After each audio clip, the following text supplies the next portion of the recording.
반갑습니다.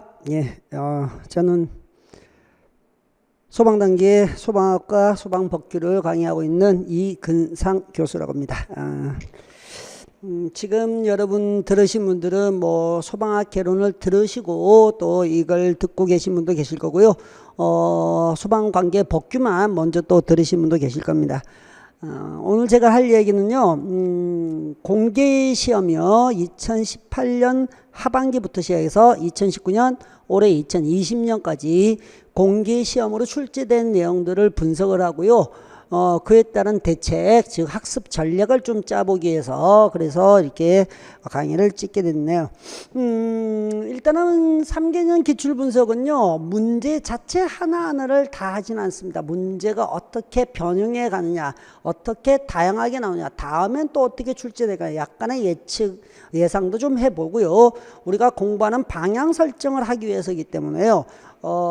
문제의 정확한 풀이나 안 그러면은 기출 분석을 보고 싶으면은요, 2020년 기출 분석이라고 되어 있는 문제 또 강의가 있습니다. 그걸 좀 더 보시는 게 나을 거고요.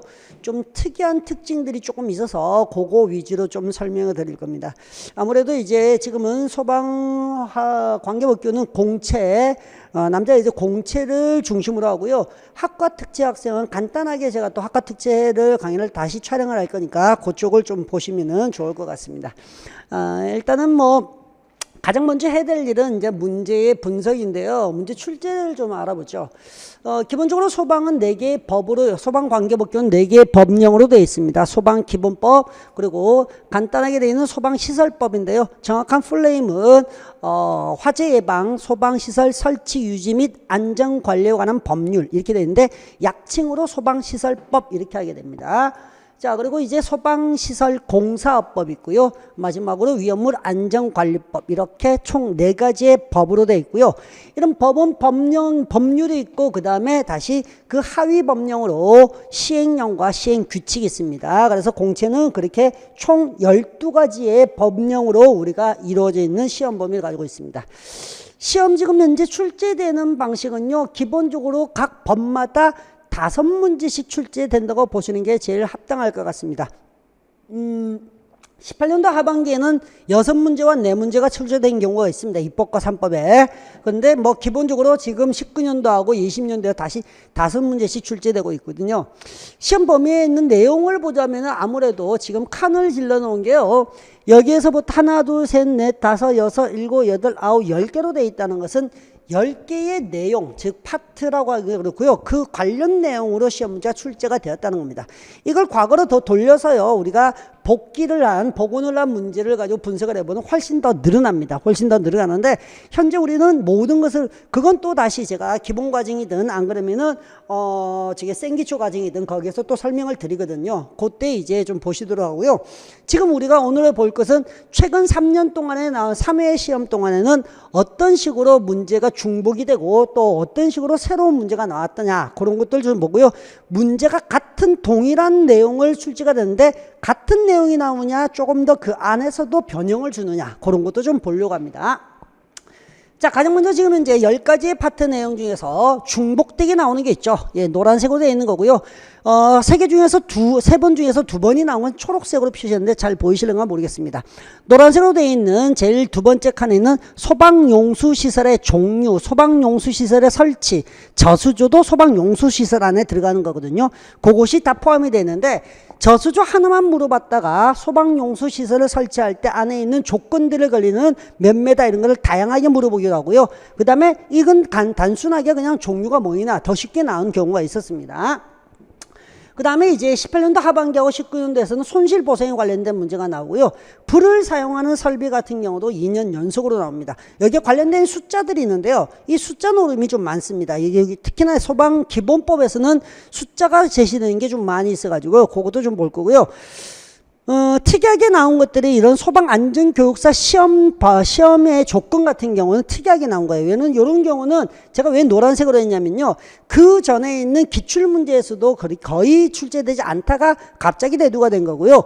소방 업무의 종합계획은 여기서는 처음 나왔지만은 사실상 다른 쪽에서, 즉 그 과거에서는 안 그러면 경채 쪽에서도, 특채 쪽에서도 시험 문제가 출제된 거라서 제가 따로 표시하지는 않았습니다. 저기 나와 있는 정의, 소방대 있죠. 예, 정의 자체도 이제 소방대의 정의를 보는데 아주 흔하게 우리가 대표적으로 만들어내는 문제고 우리가 공부를 많이 하는 쪽이라서 별로 어렵진 않은데 올해 시험도 특징적으로 보면은 소방기본법은 어렵지 않았습니다. 이제 소방기본법보다 뒤로 넘어가면서 점점 문제가 어려워져요. 소방관계법규가 어려워지면 뭐냐? 지엽적인 겁니다. 자주 출제되지 않는 내용에서 뜬금없이 나오면 이거는 굉장히 당혹스럽죠. 그리고 법규는 이제 여러 가지 논란거리도 있을 수 있기 때문에 법령을 원문 그대로 내는 경우가 요즘의 추세입니다. 근데 그렇지 않아서 이게 논란거리를 일으키는 경우가 있거든요. 올해도 조금 비슷한 논란은 있었지만은 뭐 어차피 여러 가지의 방법을 취해서 오답이냐 중복정답이냐 했는데도 이제 뭐 그냥 정답으로 취급이 됐기 때문에 그건 어쩔 수 없는 거고요. 어쨌든 그래서 이제 중점되는 내용은 당연히 아셔야 됩니다. 그죠? 당연히 아셔야 되고요. 두 번, 세 번 반복해서 출제될 수 있다는 거고, 근데 이제, 그러고 보니까 이게 소방기본법은 내용이 많지가 않습니다. 그죠? 내용이 많지가 않고요. 다만 이제 소방시설법에서는 참 특이한 경우가 생기죠. 중복되는 문제가 거의 없다시피 합니다. 그죠? 18년도 하반기에 6문제가 출제되는데 특정 소방 대상물의 분류라는 게 있는데 이것은 반복되게 나왔습니다. 물론 똑같이 나오진 않습니다. 똑같이 아니고 그 전체 내용 중에서 뭐 13번을 물어보면 이제 27번을 물어본다든지 3번을 물어본다든지 숫자를 물어보는 이런 경우가 생기고요. 그 다음에 2019년도에 나왔던 문제가 한 번도 동일하게 나오지 않습니다. 그죠? 이런 게 굉장히 좀 특이한 상태가 되죠. 그런 것은 워낙 입법 자체의 내용이 낼 게 많아요. 낼 게 어마어마하게 많다 보니까 거기에서 꼭 굳이 중복되게 낼 필요는 없다. 뭐 그렇게 보여지는 겁니다. 자, 그래서 여기 있는 대상물의 방염 성능 기준이 나와 있고 이렇게 다 나와 있으면은 여기에 있는 2020년에는 시설의 종류라는 정의 아주 간단한 거고요. 이게 좀 올해 또 조금 나름 하이라이트가 됩니다. 왜냐면은 소방시설의 종류만 해도 큰 틀에서 5가지고요. 세부적으로 들어가면 전부 다 종류만 다 따지도록 한 50가지가 넘어요. 50가지 가까이 돼요.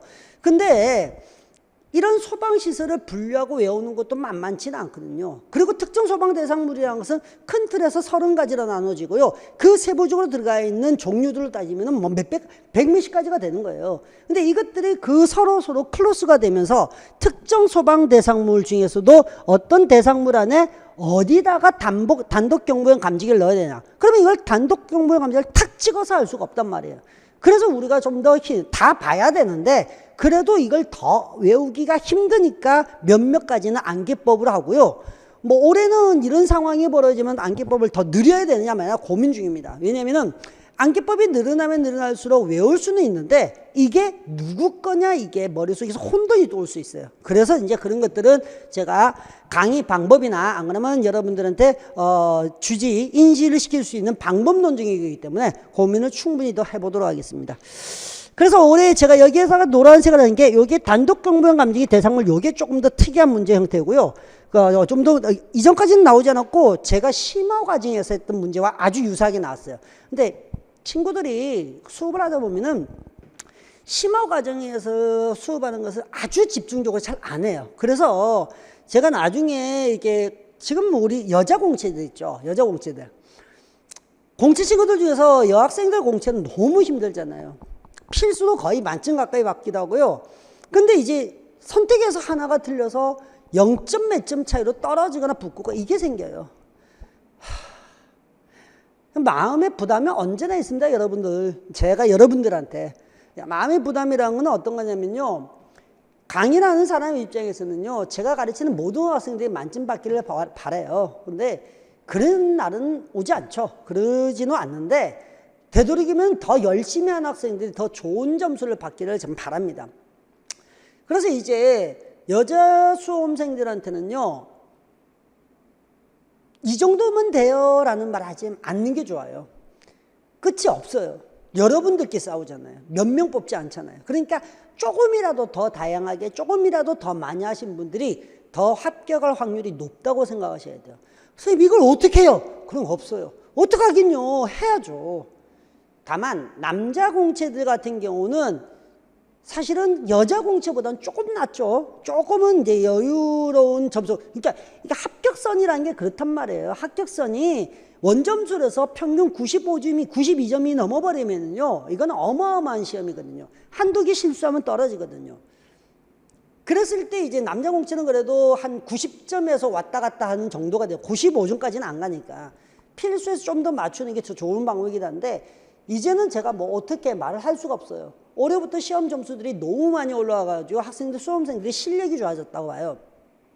그러니까 다양하게라도 제가 기본반에서 강조하는 거를 필수로 그러니까 저 선두로 해서 나머지 심화까지도 다룰 때 그거까지도 여러분들이 같이 노력을 해 주셔야 됩니다. 저도 노력하겠지만은 여러분도 하셔야 돼요. 이게 예전만큼 이게 만만한 이런 어떤 직렬의 시험이 아닙니다. 이게 굉장히 치열해졌기 때문에요. 계속 누적 자원이 생기고 올해도 아쉽게 떨어진 친구들 얼마나 많겠어요. 그런 친구들은 그냥 그만둘까요? 안 그만둬요. 또 남아있어요. 그러면 그분들도 또 올라가고 또 올라가면은 거의 상위권에서 몰려있는 형태가 될 거기 때문에 문제는 더 어려워질 수밖에 없어요. 아까 말했죠.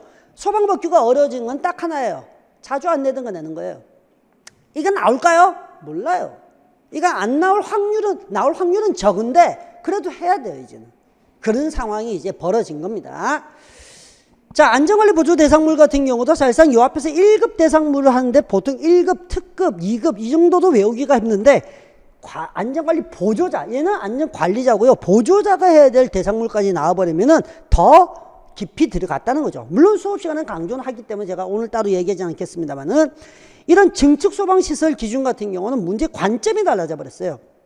그전은 증축을 할 때 소방시설을 설치해야 되느냐 말아야 되느냐 여러 개에 대해서 그런 결과를 어느 대상이냐 이걸 물어봤는 대신에 이제는 증축을 하는 소방 대상물에는 어떤 조건을 가지고 있느냐, 뭐 앞에 거에서 강화된 거라느냐 그전 거라느냐 뭐 이런 식의 보통은 문제에서 던지던 것을 문제에서 답으로 요구를 해버리는 거죠. 그거 이제 말 표현이 좀 그런데 제가 문제를 들어가면서 좀 보여드리겠습니다. 자, 조금은 이제 내용이 늘어났죠. 14가지 종류로 늘어나 버렸으니까, 그렇죠? 예. 소방시설 공사업법이요. 나올 만한 게 좀 뻔해요. 좀 뻔해서 이전까지는 진짜 암기법만 가지고 충분히 해결한다고 그랬는데 여기가 이제 하이라이트가 돼버렸어요. 벌칙이요. 각 법마다는요. 벌칙과 과태료라는 게 있어요. 이거 만만치가 않습니다. 왜? 어떤 벌이 몇 년 몇천 만 원이라는 것은 징역과 그 다음에 벌금을 말하는데요. 이 종류가 많아요. 많아서 물론 올해는 정말 저 가끔씩 이제 조금 여러 가지 연구를 좀 통해서 이게 나온 다면하고 가정에서 제가 몇 개를 얘기해 드리는데 거기에서 잘 맞춰져서 저랑 수업하시던 분들은 틀리지 않았다고 얘기를 하던데 그래도 우리는 공부를 하면서 또는 수업을 하면서 더 많이 연구를 해야 되죠. 이번에도 마찬가지로 내년에도 더 많이 제가 문제를 낸 것을 동일하게 또는 유사하게 문제가 출제되길 바라기도 하고요. 그 전에 기본반에서는 여러분들이 그물망을 치더라도 가장 중요한 거 밑에 산하에서 뭐가 있는지 그것들을 찾아갈 수 있는 방법들도 좀 가르쳐 드리려고 합니다. 자, 하자 보증이라는 게 아주 간단하고 저런 건 보통 이제 답 주는 거예요. 여기도 마찬가지면 중복되는 건 한 두 종류밖에 없죠. 여기 다양하게 나올 수 있는 거리가 많이 있어요. 많이 있는데 이런 것들은 사실상 어렵지가 않아요. 어려운 게 아니고 이번에 특이한 건 요 도급이라는 거하고 벌칙 요 두 개고 얘네들은 그냥 주는 문제 그런 정도가 돼 있어요. 보통 한 번마다 한 문제 아니면 두 문제가 조금 어려운 편이긴 한데 전체적으로 볼 때도 사실은 하이라이트는 여기에요. 공채에서 위험물 안전관리법이요. 이게 왜 하이라이트가 되냐면요. 이게 법률보다는요. 시행령 시행규칙으로 내려가면 할 게 어마어마하게 많아요. 어마어마하게. 그러니까 이건 정말 운이죠. 운. 그렇다고 해서 모두 다 하면 좋은데 그 모두 다 하기에는 너무 힘들어요. 그래도 어떻게 하겠어요? 저희가 또 할 수 있는 만큼 또 최대한으로 좀 해보고 올해 좀 특이하게 나온 게 특이하거나 이때까지 뭐 잘 안 나온 이것도 마찬가지로 제가 뭐 보통 때는 아니고 심화해서 잠깐 다루는 정도 그 정도밖에 안 되는데 또 여기도 마찬가지 벌칙이 문제가 나와버려요. 벌칙이. 뭐 사실은 저기 용어하고 정의라는 것이 겹쳐서 같은 용어와 정의, 같은 라인에서 문제가 나와서 집중적으로 두 개가 나와서 좀 특이하긴 했는데 올해 좀 문제 출제하시는 분은 다양하신데요. 문제를 선별하시는 분들이 너무 이렇게 그 같은 한 페이지 안에서 두 문제를 넣고 막 그런 경우가 있었어요. 물론 운 좋게 저기 있는 용어와 정의는 제가 강조드린 부분에서 제가 이건 최대야, 최저, 아니야, 최대가 지금 오답이고 최저가 정답이야 이런 걸 막 강조한 게 나와서 다행이긴 했었는데 충분히 틀릴 만한 거리들이 좀 있었습니다. 그래서 위험물에서 생각보다 많이들 틀리셔요. 그리고 위험물 경보 설비도 마찬가지고 여기에 있는 벌칙이라는 게 사실은 위험물에서 벌칙을 그렇게 자주 다루는 내용이 아니거든요. 우리 시험뿐만 아니라 모든 시험에서. 그런데 뜬금없이 내버리면은 말 그대로 조금 어렵게 내서 나중에 상위권을 좀 구분하겠다. 이런 목적이 좀 강합니다. 그래서 제가 부담은 아니고요. 제가 많이 걱정을 하는 거는 여자 공채 수험생님들입니다. 그래서 미친 듯이 하셔요. 어쩔 수 없어요. 미친 듯이 하는 게 제일 답이 되니까 그거밖에 방법이 없는 것 같습니다. 중복되게 나올 만한 거리들은 사실상 예방 규정이란 자체 소방대 이런 거는 굉장히 중요한 거고요. 그 다음에 제조소의 설치 기준 같은 경우도 과거에도 많이 나왔고요. 이런 5개 탱크 저장소 같은 경우는 뜬금없이 나오는 게 있어요. 이런 것 때문에 참 난감한 거예요. 하나가 나오면은 그 하나만 공부하면 되는 게 아니고요. 우리는 그와 유사하거나 그와 비슷한 수준에 있는 내용들을 다 공부해야 되거든요. 그래서 올해 같은 경우는 심화에서는 아마 이런 위험물에 대해서 제가 좀 더 많이 강조를 좀 드리지 않을까, 드리겠다 이렇게 계획을 잡고 있습니다. 문제는 몇 가지만 좀 보겠습니다. 문제를 몇 가지 보는데요. 지금 아까 얘기했던 동일한 문제가 변형되는 걸 좀 보세요. 첫 번째는 아까 말했던 공채에서 저수조의 설치 기준이라는 것이 소방 용수 시설에서 저수조, 급수탑, 그리고 소화전 3개가 있는데요. 여기는 저수조 하나만 물어보니까 저수조에 맞는 것만 답을 고르면 되죠. 그럼 저수조만 알면 되는 거예요. 근데 이게 다음 해로 넘어가게 되면은요. 소방 용수 시설 나오면 이거 물어보겠다 싶은데 이건 숫자를 안 물어봐요. 문장을 그대로 두고 이 문장 안에서 말을 바꿔요. 문장 안에서. 그러니까 시도지사는 소방용수시설 설치하고 유지 관리하고 있는데 뒤에 있는 수도법에서 일반 수도 사업자는 서장과 협의해서 설치하고 설치 사실을 알려주고 소화전은 소방서장이 유지하고 이게 틀린 거예요.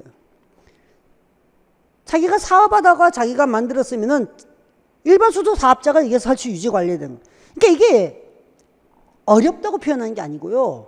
이 문장에서 뭘 놓치면 안 돼요. 뭐 하나 놓치잖아요. 다 맞는 것 같은데 뭐지? 또 봐야 돼. 또 봐야 돼. 그런데 중간중간에 벌금도 나와. 그 다음에 얘기하면 문장이 보통 기본적으로 한 페이지에 3-4줄은 그냥 나와. 그럼 문제 하나를 다 보려고 그러면은 한 15줄 정도를 읽어야 돼요. 이게 환장하지. 2번 다시 돌아올 수가 없어요. 열에서 보통 기본 강의를 하게 되면요. 이론 정리를 합니다. 이론. 문장 전체를 보는 것이 아니라 거기에서 우리가 흐름이나 내용을 딱 공부를 하면은 그냥 암기하거나 이해할 수 있는 정도가 돼요. 근데 심화 과정에서는 제가 반드시 법 원문을 봅니다. 제 교재가 그렇게 돼 있어요. 앞에 이론 정리는 한 30페이지 정도가 돼 있는데요. 법 원문은 100페이지예요. 그 원문을 읽을 줄 알아야 돼요. 거기에서 문장에서 필요 없는 거와 필요 있는 걸 찾아가야 돼요. 그래서 제일 중요한 게 정독입니다. 말해서 해야 한다, 하여야 한다도 있을 수 있고 대통령령으로 정한다, 행안부령으로 정한다 이런 것도 있을 수 있고요. 그리고 이제 이 날짜들을 어떨 때는 7일이고 어떨 때는 10일이고 막 이런 게 있어요. 그러니까 그런 것들이 어마어마하게 우리한테 힘들게 만듭니다. 법규는요. 잘할 수 있는 방법 요령 없습니다. 무조건 많이 하셔야 됩니다. 다만 많이 하시되 방법적으로 무조건 제가 이야기하는 단계를 잘 지키세요. 그 단계가 진짜 중요합니다. 공부는요. 양도 있는데 방법이 중요해요. 많이 하되 아주 효율적이기도 하고 아주 정확하게 아주 똑바른 길을 갈 수 있는 방법을 알려드릴게요. 자, 그래서 이렇게 보니까 이 안에 중간중간에 또다시 몇 밀이 나오고 몇침은 다 나오죠. 이것도 끼워져 있는 거예요. 근데 20년에 되면 어떻게 되냐면요. 또다시 이렇게 문장을 주고 난 다음에 블랭크를 걸어요. 근데 이게 제가 이 문제가 있어서 저는 나름 제 개인적인 겁니다. 나 출제자를 너무 싫어해요. 이런 문제를 출제하는 분들은. 나왔으니까 어쩔 수 없는데요. 왜 그러냐면요. 답을 원래 찾아요. 답은 5m와 10m인 반경 5m, 반경 10m인데요. 밑에 있는 게 직경 5m, 직경 10m라는 게 오답이란 말이에요. 답은 1번을 찾으셔야 되는 게 맞아요. 근데 이거 두 개를 낸 이유가 뭐냐 이거죠. 이 두 개를 낸 것은 반경과 직경의 차이를 알라는 얘기잖아요. 이 문제가 의미가 없어요. 이건 진짜 말 그대로 말장난을 하자는 얘기거든요. 반경이나 직경이나 이런 말 자체는 반경은 뭐고 직경은 뭐고 이 차이를 알아요. 그러면 글자로 우리가 외울 때 반경 얼마, 직경 얼마 이 차이를 매번 강조하면서 어떻게 공부를 하냐고요. 이것 별로 의미가 없어요. 근데 이렇게 출제를 한 거예요. 어떻게 해요? 우리는 을인데 갑이 내면은 갑을 따라서 우리는 가야 되니까. 그러니까 별 수 없이 이런 것까지 예민하게 봐야 된다. 참 이래 되면요. 개인적으로 아주 좋아하진 않대요. 이거 학원만 좋은 일 시키는 거예요. 학원만. 그럼 우리는 문제 계속 이렇게 내요. 우리도. 모의고사 이렇게 낸다니까요. 그럼 얘들은 얼마나 스트레스 받겠어요. 근데 그게 다시 나올지 안 나올지 그걸 몰라요. 근데 우리는 이렇게 출제되면은 말장난 또 우리가 해야 되는 거예요. 그러니까 이건 정말 문제를 잘못 만들었다 봐요. 숫자가 아니라 반경이란 말 대신 직경이란 말 대신 다른 경자가 똑같다고 그래서 애들이 헷갈릴 거야. 그럼 틀릴 거야. 이건 아니죠. 이것보다는 차라리 여기에서 반경 5m 아니고 거리란 말은 좀 그렇지만은 둘레 이런 말을 쓰든지 다른 말을 쓰면 되겠는데 무슨 반경과 직경의 차이를 물어봐요. 저는 답을 틀리진 않아요. 공부하신 분들은 틀리진 않는데 출제하신 분들이 그렇다는 거죠. 조금만 더 신경을 써주시면은 충분히 좋은 문제가 될 텐데 그 하나의 차이 때문에 문제가 좀 지저분해지는 느낌이 들죠. 좀 아쉬운 문제죠. 예, 문제를 틀리지는 않습니다, 학생들은. 예. 자, 이 19년도에 이런 게 이제 대두가 돼요. 갑자기 뜬금없이 소방안전교육사 시험을 칠 수 있는 사람이 자격 요건이 나와요. 야, 이래 되면 이제부터 또 난감해지죠. 그럼 우리한테 주어져 있는 시험이 몇 가지가 있어요? 많아요. 소방안전교육사 1법이 나오고요. 2법에 보면 안전관리자가 나옵니다. 이 안전관리자가 실무교육을 받아야 되고 강습교육을 받아야 돼요. 그럼 실무교육을 받은 것은 안전관리가 된 사람인데 강습교육을 받거나 안 그러면은 이전 안전관리자가 되는 사람이 시험을 쳐서 될 수가 있어요. 그럼 시험 칠 수 있는 요건 하잖아요. 또 어마어마해지는 거예요. 참 난감해요. 이런 게 한씩 나오면은. 근데 조금만 돌려보면은 그렇게 추정을 할 수는 있습니다. 소방안전교육사는 그래도 소방청에서 주로 우리가 데리고 쓰려고 하는 사람이니까 이런 사람들의 조건은 우리가 알아야 되겠다. 우리가 주도를 하니까. 이제 안전관리자 같은 경우 우리가 주도하는 게 아니거든요. 안전원에서 대행해서 하는 경우가 많기 때문에 그런 경우까지 가긴 또 많죠. 물론 어쩔 수 없이 우리가 하긴 해야 됩니다. 그래서 이제 사실은 이런 부분들을 원문을 보면은 너무 많은데 우리가 어떻게 정리해 나갈 거냐, 어떻게 단계를 나눌 것이냐. 그래서 저는 안전교육사 같은 경우는 기본반에서 하지만 안전관리자 같은 경우에 시험 요건 같은 경우에는 조금 더 넘어가서 심화반에서 다루는 모양으로 이렇게 조금씩 분리해서 수업을 해 드릴 겁니다. 이렇게 보면은 이제 공부할 때는 어렵진 않습니다. 할 수 있는 거고요. 이게 이제 갑자기 툭 튀어나오면 힘들죠. 아무래도 힘들게 됩니다. 자, 또다시 20년에 나와 있는데 이게 이제 제가 아까 말한 난감한 경우죠. 단독경보용 감지기를 설치하던 특정 소방 대상물의 조건. 그러면은 이걸 조건의 숫자를 막 외우는데 그 숫자의 이상, 미만 이것도 알아야 되고 거기에 해당하느냐 안 해당하느냐 알아야 되고요. 단독경보용만 감지기만 있겠어요? 아니죠. 감지기 중에서는 자동화재 속보 설비도 있고요. 그 다음에 자동화재 탐지 설비도 있고요. 그 다음에 비상 경보 설비도 있고요. 많단 말이에요. 근데 이걸 다 외워야지만 그 중에서 얘가 걸리길 바라야 되는 거죠. 이게 굉장히 우리한테는 힘듦을 만들죠. 어쩔 수 없는 그런 식의 사실은 문제가 아주 어려웠다고 생각할 수 있고 운 좋게 맞췄다는 사람도 있을 수 있고 그래서 보통 이런 경우는요. 기본반에서 이 얘기는 해드리는데 필기 노트나 이럴 때 그냥 외워야 될 때 그럴 때 열심히 또 외우는 방식을 선택하는 수밖에 없을 것 같습니다. 좀 힘들었던 문제입니다. 자, 19년도에 나왔던 게 1급 소방 안전 대상물에 오른 것은, 그러니까 대상물이 있습니다. 뭐 가스 1000톤이라든지 안 그러면은 뭐 저기 층수가 몇 층 이상일 거고, 뭐 안 그러면은 뭐 높이 막 평수 막 이런 거, 면적 이런 거 있거든요. 이런 거 외우는 게 이제 1급, 특급, 2급, 3급 이래 돼 있었는데, 여기까지만 해도 뭐 그냥 나올 만한 거였어 할 수 있는데, 20년도에 넘어가 버리니까 이게 뭐로 나와 버리냐면요, 안전관리 보조자를 둬야 될 거예요. 그러면 다 단계가 있겠죠. 원래 안전관리자라는 사람이 있고요, 그 밑에 보조자라는 사람이 있어요. 그럼 관리자 다음으로 보조자가 필요할 거 아니에요. 그럼 관리자를 다 안 상태에서 보조자가 들어가는 조건을 만들어야 돼요. 그럼 순서적으로는 안전관리자 다 해야 돼요, 보조자까지 다 해야 돼요. 물론 합니다. 하는데 여러분들 기억 속에 얼마나 남아있느냐, 이게 이제 문제가 되는 거죠. 그래서 문제가 발전해 왔다는 얘기예요. 알겠죠? 자, 20년도에 보면 또 아까 제가 특이한 문제를 했습니다. 자, 입법에서 특정 소방 대상물에 증축되는 경우 원칙적으로 기준을 적용에 관한 설명. 이건요, 해석이에요, 해석. 자, 증축이에요. 증축하는데 이건 외워서 안 돼요. 외워서 되는 게 아니라 설명을 들어야 돼요. 자, 건물이 하나 있어요. 건물을 증축했어요. 그럼 건물 밑에도 소방시설이 들어있고 위에도 소방시설이 들어가야 돼요. 근데 처음에 증축하기 전에는 한 5층이었어요. 그럼 증축해서 12층이 돼버린 거예요. 물론 특이한 경우죠. 그럼 건물이 너무 높아졌으니까 위에만 들어가는 것이 아니라 이 건물 전체가 높아졌잖아요. 그러면 우리가 화재 안전 기준을 어떻게 적용시키느냐? 그럼 증축하기 전에 있는 5층 대상으로 할 거냐? 증축한 다음에 12층 대상으로 하느냐? 이걸 물어보는 거예요. 원칙적으로 뭐겠어요? 이걸 해석을 하는 거죠. 그래서 지금 이번에 이게 수업 시간에 여러분들이 많이 이야기하기도 하고 법규의 공부 방식에서도 많이 얘기하는데요. 법규는 그냥 외우면 되는 거 아니에요? 이런 게 안 돼요. 이걸 어떻게 외울까요? 외우는 게 뭔데요, 이게? 외우는 게 아니에요. 왜 그러는지를 알아야 돼요. 그래서 법규도 이해가 필요하고 원리가 필요한 거예요.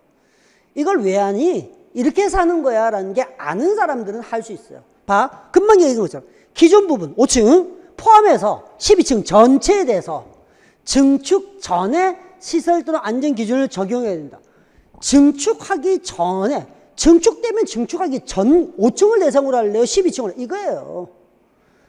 기존 부분은 증축 전에 하고 그 다음에 증축되면 증축 따로따로 나눌 거냐? 아니라는 얘기예요. 그래서 이런 것들이 답이 잘못됐고요.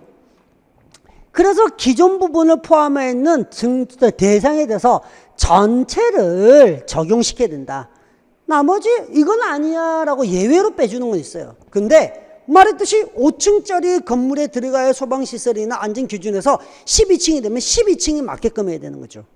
그런 거예요. 그래서 이것도 이런 경우가 제가 굉장히 특이하게 나온 문제 중에 하나다. 이런 거는 따지고 보면 문제를 잘 냈다고 볼 수도 있죠. 그냥 단순 암기만이 전부가 아니라는 걸 보여주는 거죠. 예.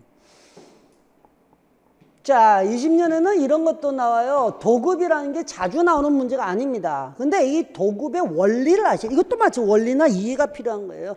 도급은 내가 어떤 사람한테 일을 맡기는 걸 말하는데요. 그러니까 이건 내용을 다 읽어야 돼요. 도급해야 어떤 뭐 업자에게 해야 되고요. 금액 중에서 압류도 못 하고요. 도급받은 사람은 전부를 한 번에게 다 도급할 수 있다. 이게 병폐란 말이에요. 내가 소방시설 도급받아서 어떤 사람이 나한테 야, 우리 소방시설 좀 해줘. 네, 알겠습니다. 받아놓고 지가 몽땅실이 딴 놈한테 맡겨. 그러면 자기는 일도 안 하고 그 물건을 떼왔다. 즉 도급을 받은 발주자한테 100만 원을 받았으면 얘 70만 원 주고 30만 원 그냥 갖다 먹어버려. 그럼 이 사람들은 진짜 일하는 하도급 받은 사람은 바로 받으면은 자기들이 적당히 남고 좋은 자재를 쓸 텐데 중간에 떼먹는 사람이 생기니까 자재도 안 좋아져, 공사도 잘 안 돼, 얼마나 문제가 생겨요. 그래서 이거 안 돼요. 이거 전부를 하도록 할 수가 없어요. 일부. 그게 몇 가지 조건이 걸리는 거예요.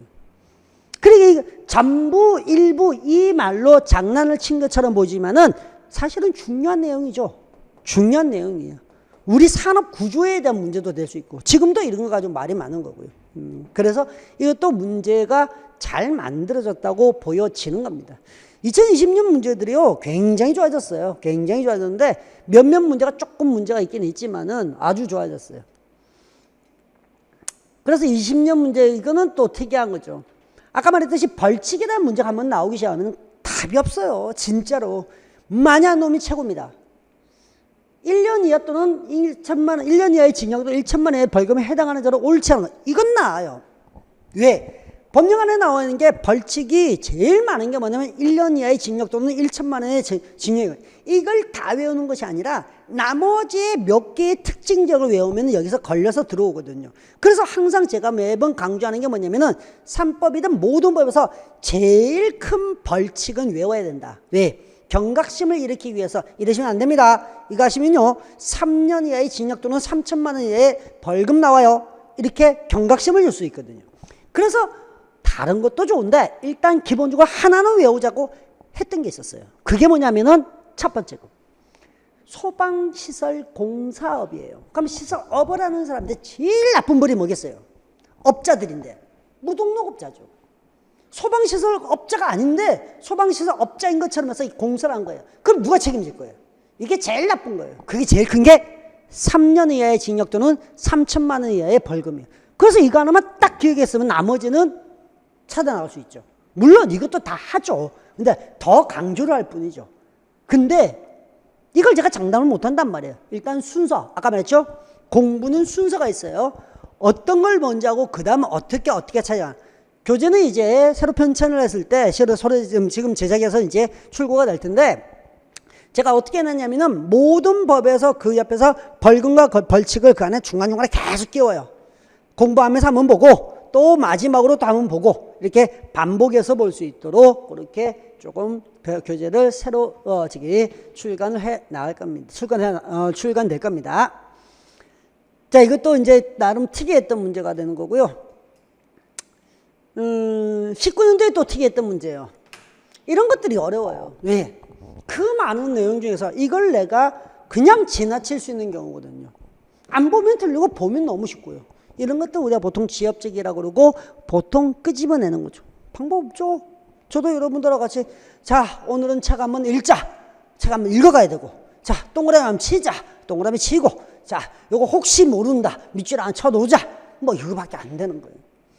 고인화점 위험물의 정의로운 것은 고, 높다, 인화점, 불타는 온도인데 불타는 높은 거 찾으라는 얘기예요. 근데 이걸 어떻게 찾아? 어디서 숫자를 기억 안 하면 모르는데. 그러니까 이거는 보냐 안 보냐의 차이밖에 안 되는 거예요. 이런 것들이 올해도 나왔던 겁니다. 자, 19년도에도 마찬가지입니다. 이거 마찬가지로 위험물에서 제가 어려운 거나 이 문제도 마찬가지고요. 이 문제도 5개 저장 탱크의 위치, 구조, 설비예요. 5개 저장 탱크는 탱크를 만들어 놓고 그 탱크를 어떻게 다 놔둘 거냐. 뭐 탱크의 두께, 탱크의 높이, 뭐 옆에다가 뭐 이런 다 해야 되는데요. 문제는 다른 내용도 그런데요. 정답으로 요구하는 게 굉장히 안의 내용도 다 알아야 되는데요. 정답으로 요구하는 게 황당했어요. 3번이 정답인데요. 5개 저장 탱크의 배수관은 물 빠지는 거 아니죠? 탱크 밑에 설치해야 된다. 탱크를 이렇게 갖다 놓으면 배수관을 여기다 설치해야 된답니다. 별로 좋지는 않죠? 여기서 비 내리면 비가 오는 것을 이렇게 받아가야 되는데 밑에 설치해요. 다만 탱크와 배수관 사이 결합 부분이 지진 등에서 손상받을 우려가 없으면은 옆판에다 설치해야 돼요. 이거 좀 이상하죠? 그러니까 뭐가 되어 있냐면은 기본적으로는 옆판에 설치해야 돼요. 아, 근데 옆에 튀어나온 건 뭐 지금 뭐 부러지고 그럴까 싶은데 지진 생겨서 아무 문제 없어서 밑판에 깔아도 된다는 얘기예요. 그래서 말장난한 거예요. 뭐 여기는 옆판하고 여기는 밑판하고 두 개 자리 바꿔 놓은 거예요. 참 문제 만들기 쉽다. 그죠? 예, 문제 만들기 진짜 쉬워요. 글자는 탁 자리 바꾸고. 황당하죠? 예. 근데 아까 말했듯이 우리는 문제를 풀어야 되는 입장이기 때문에 어쩔 수 없습니다. 그냥 하셔야 됩니다. 합시다. 그냥 합시다. 어쨌든 더 많이 분석하고 더 한 번 더 읽고 더 확인도 하고 강조할 거 강조하고 그렇게 가겠습니다. 자, 2020년 문제 벌칙이죠. 이건 진짜 또 황당해요. 벌칙 액수 차이도 안 나요. 그러니까 이 중에서 잘 찍으셔야 돼요. 잘 찍어야 돼요. 위험으로 웬만하면 과태료 아니고 웬만하면 다 벌칙인데요. 제조소 사용 정지 명령을 위반한 자나 변경허가 받지 않고 제조소 등을 변경하거나 중요 기준을 따르지 않거나, 그 다음에 안전관리자나 대리자가 참석 안 하고 위험을 취급한 자. 기준이 다르다는 것은 더 벌금을 많이 때릴 거냐 적게 때릴 거냐 이 정도겠죠. 그래서 이제 감각으로 찾는 수가 제일 좋다고 봐요. 물론 다 외우시거나 다 알고 있는 건 충분히 좋고요. 그래서 제가 여러 친구들하고 이제 얘기를 하는, 너 이거 맞췄니? 예, 맞췄어요. 어떻게 맞췄어? 너 다 안 외웠잖아. 잘 안 외웠죠. 뭐 이 정도까지 우리가 끝까지 안 가니까. 자기는 그렇게 했대, 공채니까.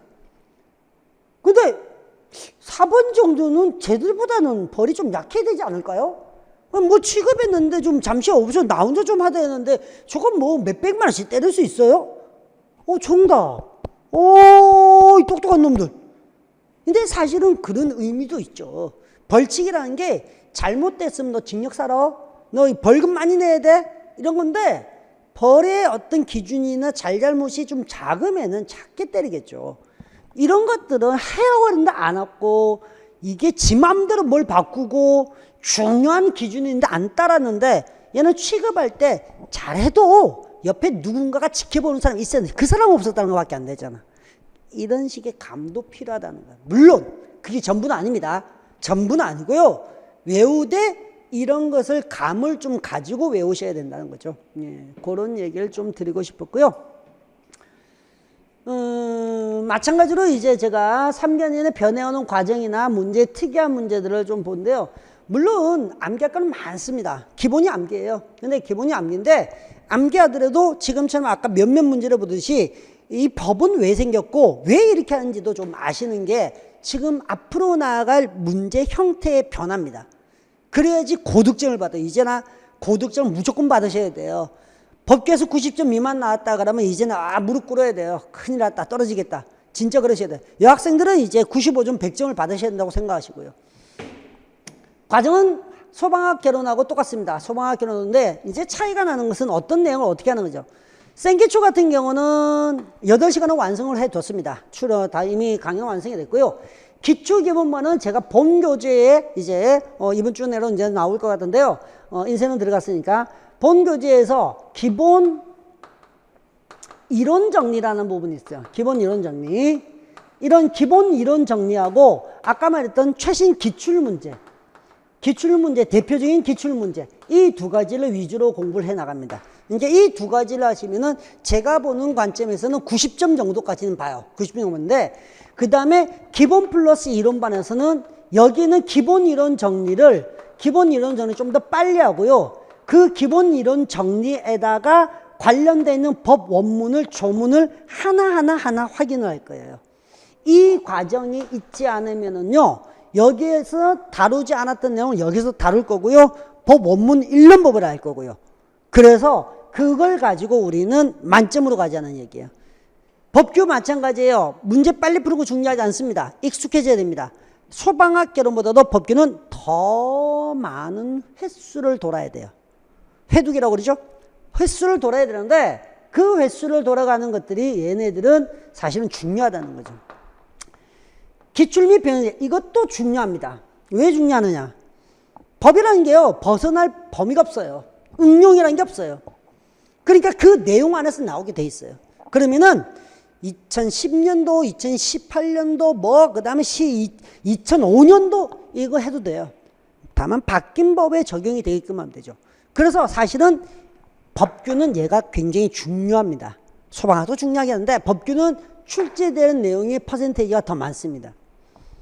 자, 대신 이제 필기노트하고 예상 문제가 또 가는데요. 필기노트는 기본 이론 정리를 바탕으로 나 있습니다. 그러니까 머릿속에 베이스는 항상 이게 깔려 있어야 됩니다. 얘는 무조건 반복 학습을 위해서 만들어진 거기 때문에 그렇습니다. 그리고 마지막에 동형 모의고사 있는데요. 보통 여기 있는 법규에서는요, 이 예상 문제가요, 진도별로 갑니다. 진도별로 가더래. 이 진도별 안에 있는 단계도 마찬가지로 기초, 기본, 심화. 하나의 내용에서 기초, 기본, 심화의 3개 파트로 나눠져 있기 때문에 자신의 본인의 능력에 맞게 기초 끝나면 기본 하시고요. 기본 끝나면은 심화로 이렇게 넘어가시면 됩니다. 웬만큼 문제들이 여기에서는 대부분 다 걸쳐가기 때문에 저기가 아무래도 고득점을 만드는 아주 중요한 특징이 되어 있고요. 소방하고 마찬가지로 소방 법규도 100 특강은 언제나 이루어집니다. 그래서 마지막 마무리할 때 도움이 되시길 바라고요. 동형 모의고사는 기본적으로는 시험 난이도에 비해서 조금 더 어렵습니다. 조금 더 어렵기 때문에 문장도 길고요. 전체적으로 쉬운 문제를 수를 줄이고 어려운 문제가 좀 더 많아지는데 아무래도 이 점수에 매달리지 마시고요. 야, 문제가 길어지니까 내가 이걸 놓치는구나. 말이 이렇게 바뀌거나 문장이 당겨 들으니까 내가 이게 틀리는구나. 그거 찾는 시기라고 생각하시면 좋겠습니다. 마찬가지로 여기 있는 내용은 법규도 마찬가지로 이런 거는 좀 얘기 드리겠죠. 단순 암기만으로는요, 고득점 받기 힘듭니다. 법규는 원래 휘발성이 갑니다. 반복이 가장 중요하고요. 근데 이해하는 부분하고 단순 암기 부분을 구분하셔야 돼요. 아까 말했던 증축 문제 같은 게 있죠. 그런 경우도 있고요. 그 다음에 단지 소방시설의 종류, 위험물의 종류, 이런 걸 따지는 건 단순 암기하면 됩니다. 근데 이제 또 이런 경우가 있어요. 소방 안전관리 업무, 이런 것들을 보면요. 그 업무를 외울 수 있는 게 이게 두 문제 다 힘들거든요. 무슨 일을 하는지 이해가 좀 필요하다는 거죠. 그렇게 이제 구분해서 반드시 공부하시고요. 반복학습을 하셔야 되는데 어쨌든 법은 법끼리 연결되지는 않습니다. 1법 내용하고 2법이 연결되거나 3법 내용하고 4법이 연결되지는 않습니다. 각 법마다 나누어서 공부하세요. 기본법이 완성이 되면은 시설법 넘어가도 되고요. 시설법 완성되면은 공사법 넘어가야 됩니다. 그러니까 법마다 나누어서 회독을 하시는 게 아주 좋은 방법 중에 하나고요. 문제풀이는 마찬가지로 기본 이론이 완성된 뒤에 하셔도 아무런 상관이 없습니다. 이걸 조심하시고요. 이것도 마찬가지로 문제풀이는 기출을 중심으로 합니다. 기출을 중심하는데 기출 범위를 최근 들어서 자꾸 벗어나는 게 하나씩 생겨요. 그래서 20%까지도 벗어나니까 동일하게도 안 나오니까, 그러니까 같이 나온 것은 어차피 뻔하게 나오는 것 뿐이고, 이게 문제 고득점을 결정할 때는 언제나 기본서를 반드시 봐야 된다는 거 잊지 마시고요. 항상 문제풀이의 방법은 오답과 정답의 이유를 정확하게 따지셔야 되고요. 반드시 오답 노트를 잊지 마시라고요. 오답 노트를 만드시고 옆으로 첨삭 같은 거 꼭 같이 해주시면 좋겠습니다. 언제나 필기노트하고 기본서는 병행입니다. 필기노트, 기본서에서 문제는 절대 안 벗어납니다. 왜? 법원문이 다 있으니까. 다 있으니까. 그러니까 절대 안 벗어나는데 단지 기본서를 가지고 계시다가 법은 계속 바뀝니다. 바뀌면 제가 개정법률 특강을 해드릴 거예요. 그때마다 나오는 프린트나 자료를 가지고 기본서에다 옮겨 적으셔도 되고요. 안 그러면 따로 프린트 하셔서 첨삭을 해서 자꾸 포스트잇을 붙이셔도 상관없습니다. 바뀌는 게 있으면은 바뀌는 법령대로 가는 게 맞기 때문에 그렇습니다. 시험은요, 시험 날짜가 정해지면 그 날짜가, 예를 들어서 3월 29일 날 시험 친다. 그러면은 3월 29일 이전에 시행이 된다고 정해있으면 다 시험 범위에 들어가는 거예요. 그래서 이제 그런 것까지 잘 체크하셔야 됩니다. 그 정도 보시면은 제가 해드릴 이야기는 다 드린 것 같네요. 자, 법규는요, 이걸 보셔야 됩니다. 어렵죠? 하기도 싫어요. 근데 한 번 하고 두 번 하고 세 번 하고 하면 할수록 점수가 계속 올라갑니다. 계속 보세요. 아주 정직한 과목, 응용이 없어요. 선생님 좀 머리가 나빠서 안 외워져요. 그런 건 없습니다. 머리가 나쁘고 뭐 하기 싫어서 그러겠죠. 하기 싫은 건 안 됩니다. 해야 됩니다. 많이 반복을 하세요. 반복을 할 때 많이 횟수만 늘리려고 하지 말고요. 정도 가는 게 무조건 중요해요. 정도 가는 게. 그게 꼭 필요하다는 거. 아시겠죠? 예. 어쨌든 가장 정직한 과목에서 가장 고득점을 받아야 되기 때문에 여러분들 그거 잊지 마시고 법규에는 꼭 고득점을 받으시길 바랍니다. 자, 다음 기본 강의 때 만나 뵙겠습니다. 수고했습니다.